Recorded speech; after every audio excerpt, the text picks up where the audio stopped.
I have made the allegation that there are no solutions in Washington, D.C. The halls of that governmental entity have been overrun, infiltrated, and occupied by two criminal organizations. It's really one criminal organization, but their posing is two to create the false illusion that you have choice.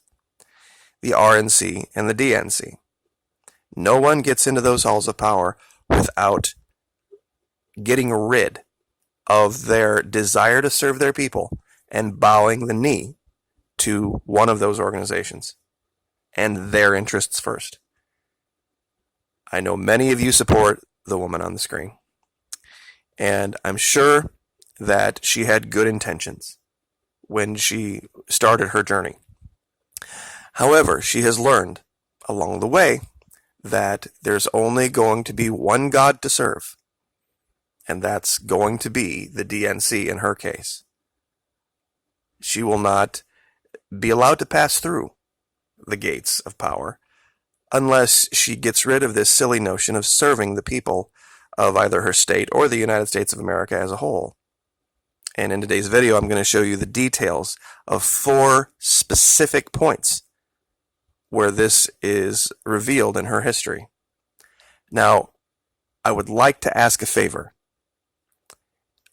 Those of you who thought the current administrator was going to be some new breath of fresh air, some new cowboy riding in, new sheriff to DC, only to find out that he is not what you thought he was, I would like for you to maybe reach out a hand, maybe put your arm around the people that are going to be disappointed by what they learn in today's video and say, look, we were fooled too, but at least you figured it out before you went and wasted your vote like we did. Unfortunately, it is not hard to be deceived by people that have these two criminal organizations promoting them. They have control of the media. They have control of every aspect. The reason I have the picture set up the way that I do, which Tulsi Gabbard are we going to see in government if she were to ever take position? The freewheeling surfer girl? The girl in the lower left that came from the very, very conservative Hindu upbringing? Are we going to see the girl in the upper right who likes for people to know that she was a medic in Iraq, the healer in Iraq, but doesn't really tell people that while as a legislative aide, she got an appointment to Officers Candidate School in Alabama, where she, as an officer, works as an MP, military police? Or are we going to see the girl in the lower right that's just going to wear the lei and make sure that she reminds everybody that she is from the very, very cool state of Hawaii? Well, let's take a look at not her positions, but let's take a look at her decisions. 1 second. Let's see if we can find it. There we go. All right. The first thing that you need to know about Tulsi Gabbard is that she was a vice chair of the Democratic National Committee until February 28, 2016, when she resigned only to endorse Senator Bernie Sanders. She was a vice chair of the DNC.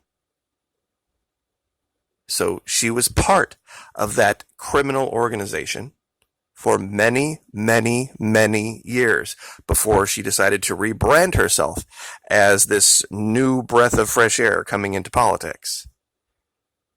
That should tell you everything you need to know, but we are going to show that in the case of same-sex marriage, in the case of abortion, in the case of the attack on Syria, those 3 for sure, that she had one position until she was pressured to have another position, and then she folded like a cheap suit and gave in to the pressures from those in power above her. All right, we're not going to talk about her personal life, and The only thing that I'm going to talk about here from Hawaii is when she introduced herself a bill to measure that authorized city workers to confiscate personal belongings stored on public property within 24 hours notice to its owner, meaning that if you're homeless or for some reason your car would break down, and you would have to maybe park in a Walmart parking lot or something, they can just come take your shit. That was something that she introduced. So, not a real giant fan of that level of big government. I was going to talk about her changing her name back to Gabbard from Tamayo when she was married, but a lot of people do that because sometimes certain names don't pull as well as the other. She's been endorsed by Emily's List, a very pro-abortion website. And that's only important in the sense when you see her initial stance on abortion.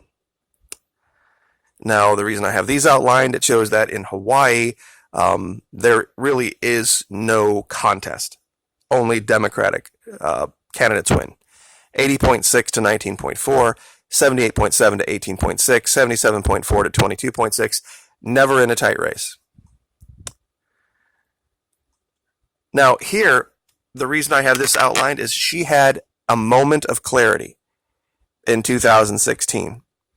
And I don't know whether this is just her having a tantrum or her really realizing what she's had to give up. In a phone interview with New York Times, Gabbard spoke of an unhealthy atmosphere and the feeling that she had checked her free speech at the door in taking the job as a vice chair of the Democratic National Committee. Now, here's where it starts in 2020. Gabbard apologized for some of her former positions. If you have a position and you believe in a position, you should never apologize for it. You see, here's the story about everybody knows that Tulsi Gabbard was a field medical unit as a specialist in a combat zone, but in March 2007, while working for ACACA, Gabbard graduated from the Accelerated Officer Candidate School at the Alabama Military Academy. Good for her. She was the first woman to finish as the Distinguished Honor Graduate in the Academy's 50-year history. She was commissioned as a second lieutenant and assigned again to the 29th Brigade Special Troops Battalion of the Hawaii Army National Guard, this time to serve as an Army military police officer. That's a very different job than a medic, and I could do an entire video on that, having been an Army interrogator myself, about what Army MPs are taught and how they operate. I outlined this because she used a picture of her in uniform and a video of her in uniform to try to get herself elected. It's kind of cheesy. Ask anyone in the military. Ask anyone in the military about these types that go out into the civilian world and wear their uniforms around to get attention or to get some type of special angle on things. It's sad. It really is. Here, there were some allegations about her being a Hindu, and she kind of threw a tantrum saying that Christians would not be subject to such scrutiny based on their names. No, Christians don't get subject based on their names, but Christians get subject to all sorts of discrimination and attack. It's not a specific thing to Hindus. All right, 2017. Gabbard pledged not to accept money from PACs. And she also pledged not to accept corporate campaign donations. Now remember this, okay? She is trying to pass herself off as somebody who has an aversion to such things. Wait till you hear what her history shows.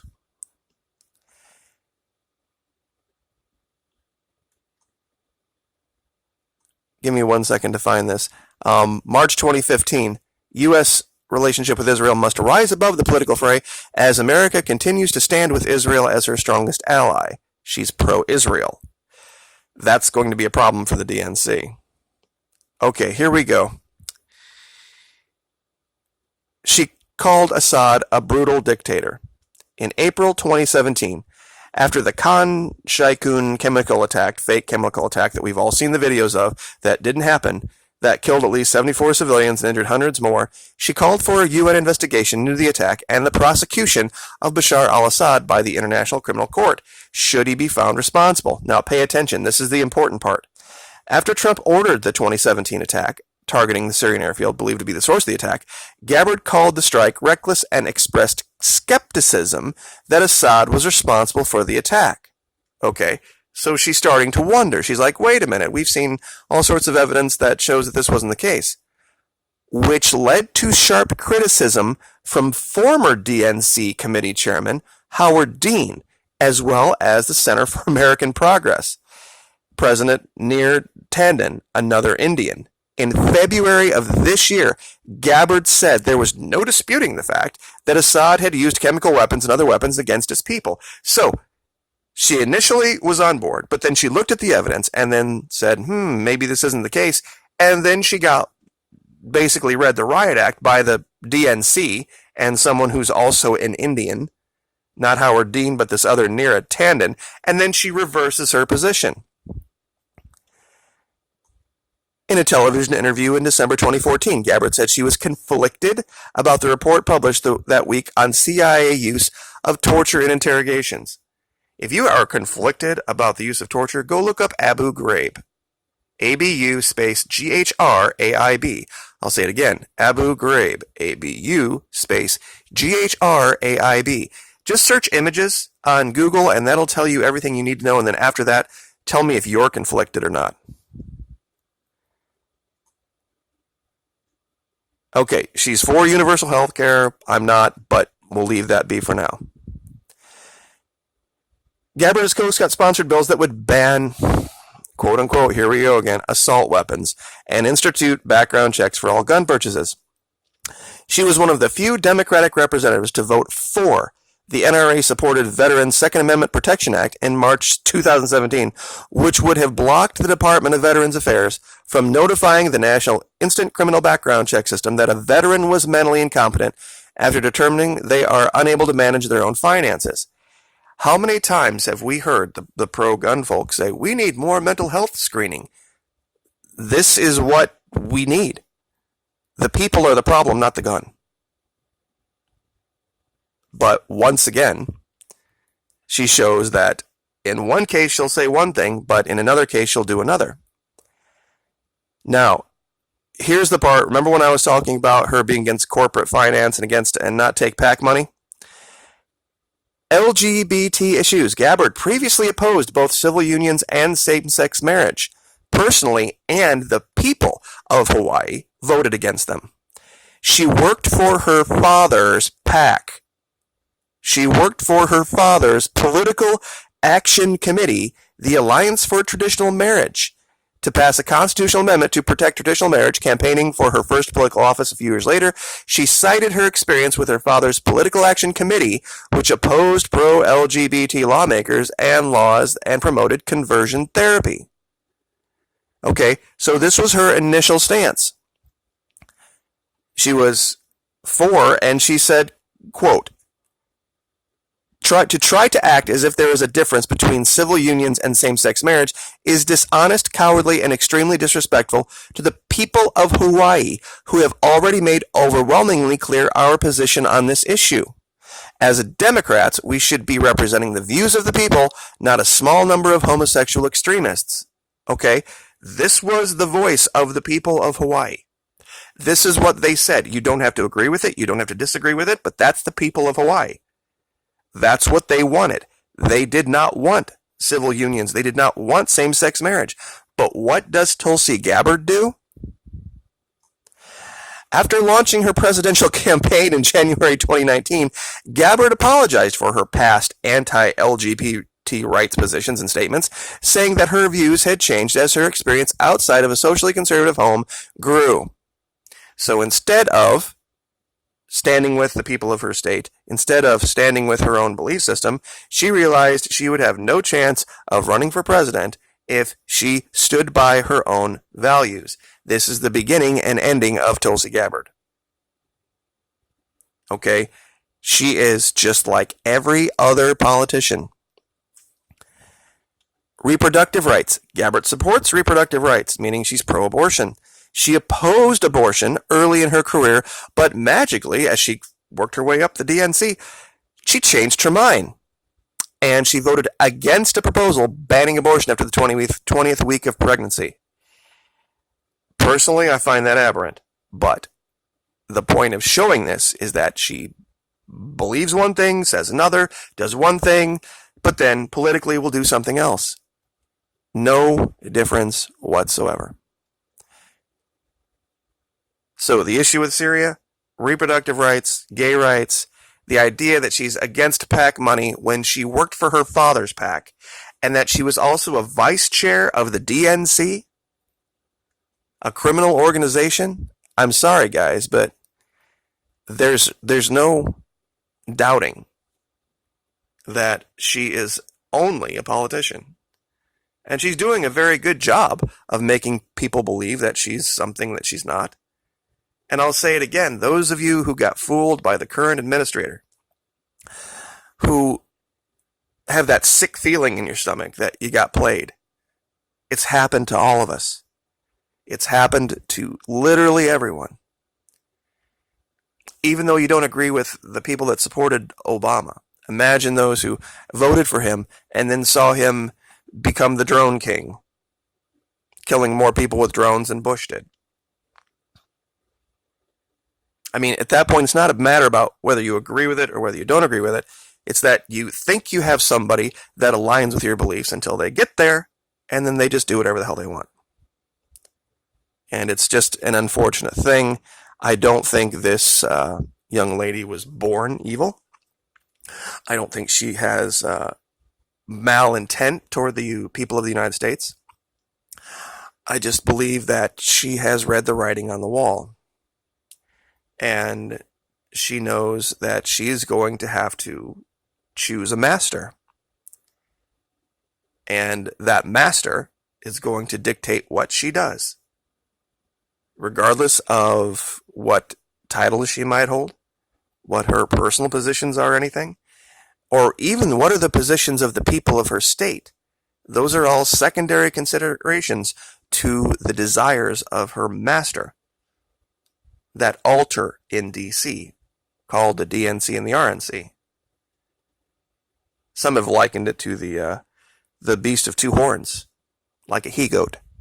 Those of you with Bible understanding will know what that means. So, we will leave that there, but it's a hard thing. It's a hard thing to learn that someone that you've put your faith and your trust in has betrayed you and has not told you the truth.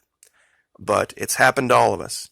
And the only time it becomes a problem is when you don't acknowledge it when you see the truth and then make changes based on it. I'll leave it there. Like, share, subscribe.